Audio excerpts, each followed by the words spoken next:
High, আজ আমি রান্না করছি মাটন। তো সবার আগে আমি এটাকে নুন, হলুদ আর তেল দিয়ে, সর্ষের তেল দিয়ে কিছুক্ষণ মেখে রেখেছি।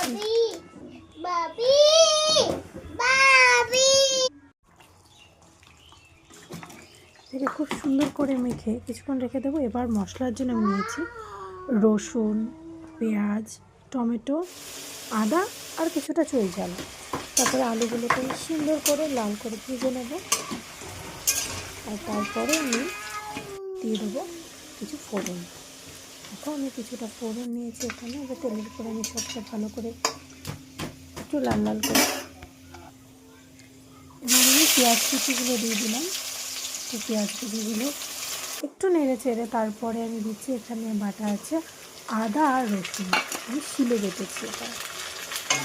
তো এটা দিয়ে এই যে বাটিটা দিয়ে একটু জল দিয়ে দেবো, সামান্য একটু জল আর একটু নুনটা স্বাদ অনুযায়ী। তারপরে এখানে আমি দিচ্ছি টমেটো।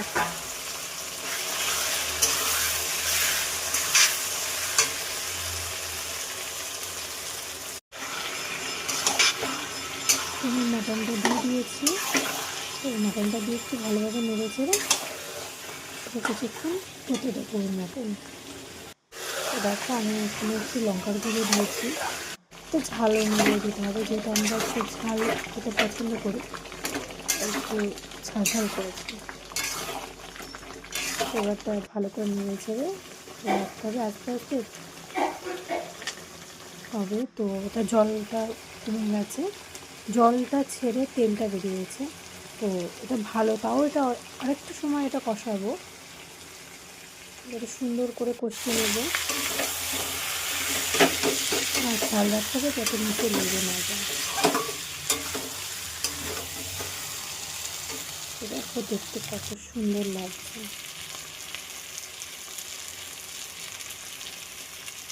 তো আমার এটার থেকে তেলটা ছেড়ে গেছে। তো এবার আমি দিয়ে দিচ্ছি জল। জল দেওয়ার পর আমি এখানে আলু, চই ঝাল দিয়ে দিয়েছি, সেটা আর নেওয়া হয়নি। তো এটা ভালো করে ফুটতে হবে। তো এটা ফুটে গেলে এটা সুন্দর করে হবে। এটা বেশ হয়ে গেলে এবার দিয়ে দিচ্ছি গরম মশলা। এই গরম মশলাটা আমি শিলে বেটে নিয়েছি, গোটা গরম মশলা। তো এটা দিয়ে দিয়েছি, ব্যাস আমার রেডি টেস্টি টেস্টি মাটন। সাথে পরোটা দিয়ে সার্ভ করেছিলাম। তোমরা সাথে ভাত বা রুটি দিয়েও খেতে পারো। টাটা।